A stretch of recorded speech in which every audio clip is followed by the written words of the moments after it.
Group Mothers of Homicide Victims is seeking support this holiday season. Tonight, those who lost their children to violence came together to share their pain and push so that no one suffers as they have. Alexa Ashwell is live with their message. Well, Mark, Michelle, this is known as the most wonderful time of year, but it can also be the most difficult time for people who have lost a loved one, especially those at the hands of violence. More than a dozen mothers gathered at Trinity Presbyterian Church in Dayton with one thing in common. Someone took their child's life. We have mothers here who have lost young ones as far away as 10 years ago. We have mothers here who have lost young ones 2 months ago.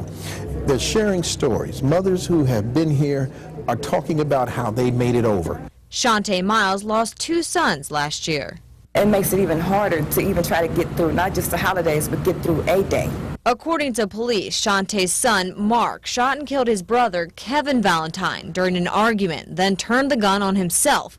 But Miles isn't convinced the events happened that way and believes officials were not thorough in the investigation, which is another purpose of the forum, for mothers to share concerns over how the deaths were handled.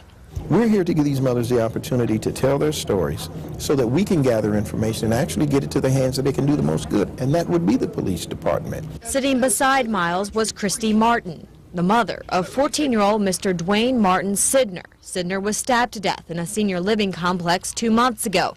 Police arrested a man, but a grand jury ruled there was not enough evidence to level charges, and he was set free.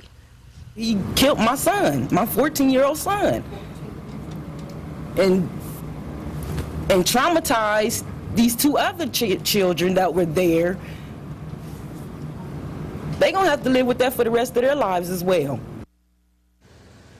Now, another important point to highlight during the meeting, leaders stressed the importance of members of the community to step forward and report information to police when something happens. Reporting live in Dayton, Alexa Ashwell, 2 News on your side.